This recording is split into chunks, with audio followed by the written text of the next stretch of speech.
Ndabahaye mwirwe mwese nshuti banywanyi bacu mwebwe mubana natwe mu biganiro n'amakuru tubatunganiriza ngaha kuri Iyakure TV. Iyakure TV ni imbonesha kure imwe rudende ibashitsa ko amakuru yizewe, amakuru atosoye, amakuru aba yatohojwe n'itsinda ry'abamenyesha amakuru b'inzobere mu karere k'ibiyaga binini, maze tukayabashikiriza mu buryo bwihuse. Turi kwigenekerezo rya 16 ukwezi kwa karindwi umwaka w'ibihumbi 2025. Niba utarakanda kuri subscribe bikore rwose, wibuke gukanda kuri like ndetse usangiza abandi ibiganiro byacu. Muri aya makuru yacu turababwira ko ibiganiro birimo kubera i Doha mu gihugu cya Katari ntacyo birimo kugeraho. Ni ibiganiro birimo guhuza M23 n'ubutegetsi bwa Kongo. Intumwa za M23 ziravuga yuko ubutegetsi bwa Kongo nta bushake bwo kugera ku biganiro, ndetse amakuru atangazwa na bwana Benjamin Mbonimpa akavuga yuko uruhande rwa Kongo rukomeje kuzana amananiza muri bino biganiro birimo kubera i Doha mu gihugu cya Katari. Mu gihe rero ibiganiro birimo kunanirana ndetse impande zombi zikaba zirimo kunanizanya, abarwanyi ba M23 bo batangije imirwano ikomeye muri Kivu y'Amajyepfo. Amakuru yizewe arimo kutugeraho aremeza ko muri kano gatondo k'igenekerezo rya 16 imirwano irimo kubica bigacika mu bice bya teritwari ya Walungu ndetse no mu gace ka Minembwe. Abarwanyi ba M23 barabona yuko imishyikirano ntacyo izageraho. Amakuru dufite nuko General Sultani Makenga yongeye gushyiramo imbaraga nyinshi kugira ngo yongere akinagize FARDC n'abacancuro bayo, yongere yerekane ko M23 ifite imbaraga ku rubuga rw'imirwano. Mu gihe ibiganiro birimo kunanirana, ngo nta kabuza M23 yo igomba gukoresha imbaraga za gisirikare. Ngo bagomba gukoresha uruhembe rw'umuheto kugira ngo bumvikanishe neza icyo barimo kurwanira, kugira ngo bongere bibutse ubutegetsi bwa Kongo ko bafite imbaraga kandi ko bashobora kwigarurira ibice bya Kisangani, bakigarurira intara za Chopo, Maniema ndetse na Tanganyika. Ubungubu imirwano ikomeye yubuye, abasirikare ba Kongo barimo guhangana mu buryo bukomeye n'abarwanyi ba M23. Iby'iyi mirwano ikomeye ndetse n'ibiganiro birimo kubera i Doha muri Katari nibyo tugiye kugaruka ko muri aya makuru yacu. Nshuti banywanyi ndetse namwe mukurikirana ibiganiro bya Iyakure TV, harashize iminsi myinshi igihugu cya Katari kirimo kugerageza guhuza abarwanyi ba M23 n'ubutegetsi bwa Kongo. Gusa abarwanyi ba M23 bavuga yuko intumwa za Kongo zirimo kuzana amananiza muri bino biganiro.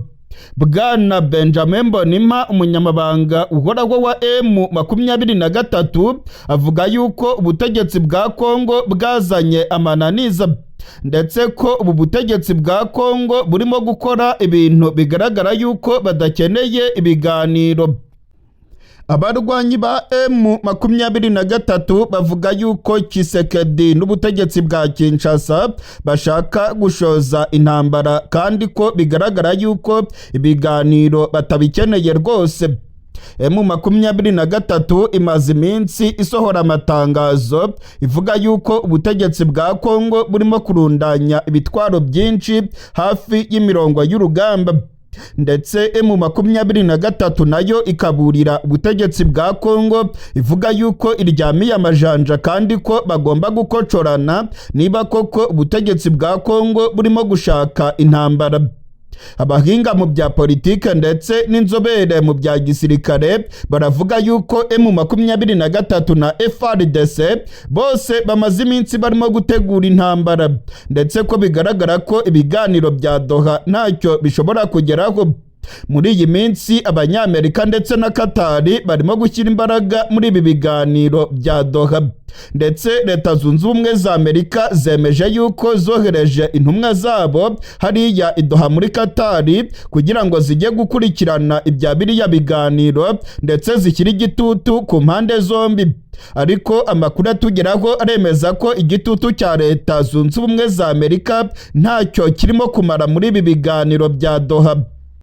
Amakuru yizewe atugeraho avuye mu butegetsi bwa Kongo aremeza ko Tshisekedi yabwiye intumwa ziwe ko ibiganiro byose bagomba kugirana na M23 igomba kubanza kwemera ko izava mu mujyi wa Goma ndetse na Bukavu. Ibingibi rero ntabwo M23 nayo ibikozwa, ahubwo M23 ivuga yuko abantu bose bafunzwe n'ubutegetsi bwa Kongo bazizwa gukorana na M23 bagomba gufungurwa, kandi ko M23 igomba kugenzura umujyi wa Goma na Bukavu ndetse ikagenzura intara ya Kivu y'Amajyaruguru na Kivu y'Amajyepfo mu gihe kingana n'imyaka 8. Ibingibi rero ubutegetsi bwa Kongo ntibubikozwa. M23 nayo ntabwo ikozwa ibyo kuva mu mujyi wa Goma ndetse na Bukavu. Impande zombi zirimo guheza inguni. Nta kindi rero kigomba gukurikiraho usibye imbaraga z'imirwano nk'uko abihweza ibya politike ndetse n'ibya gisirikare barimo kubisigura, ngo bagomba gukomeza bakarwana kugeza ubwo FARDC izatsinda M23 maze igasubirana Goma na Bukavu, cyangwa M23 nayo igatsinda FARDC maze bakigarurira ibice bya Uvira bagakomeza berekeza muri Tanganyika bagafata ibice bya Maniema ndetse n'intara ya Chopo. Nyuma yaho rero ibiganiro bigaragaye ko impande zombi zitarimo kumvikana. Ndabamenyesha ko ubungubu ku rubuga rw'imirwano ibintu byongeye kudogera.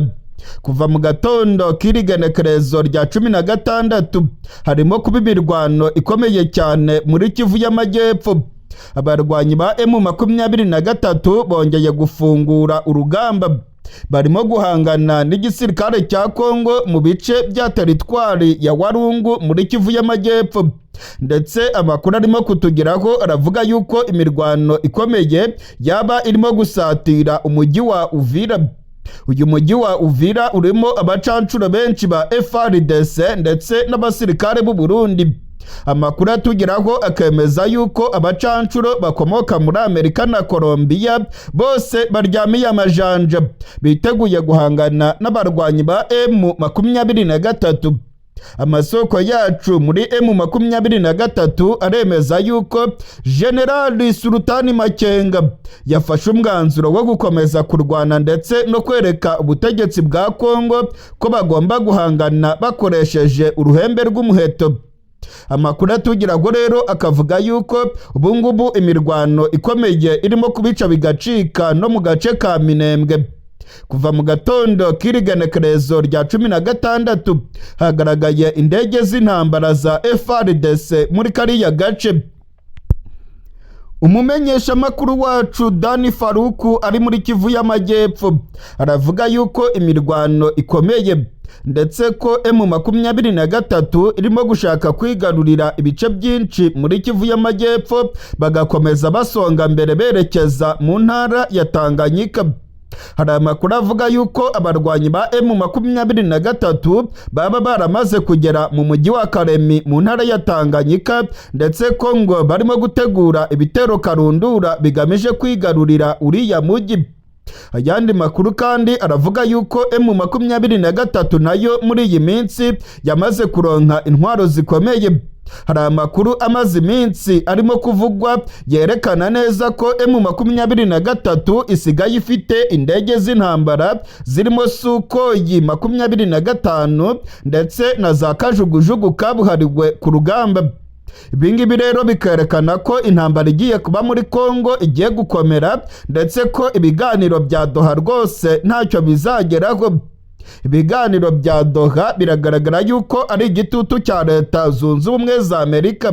kubera ko impande zirimo kuganira zo rwose ntabwo zishishikajwe na bino biganiro, ndetse ubutegetsi bwa Kongo buravuga yuko ntacyo buzemerera M23 ko byanga bikunda igomba kuraswa ikava mu mujyi wa Goma na Bukavu.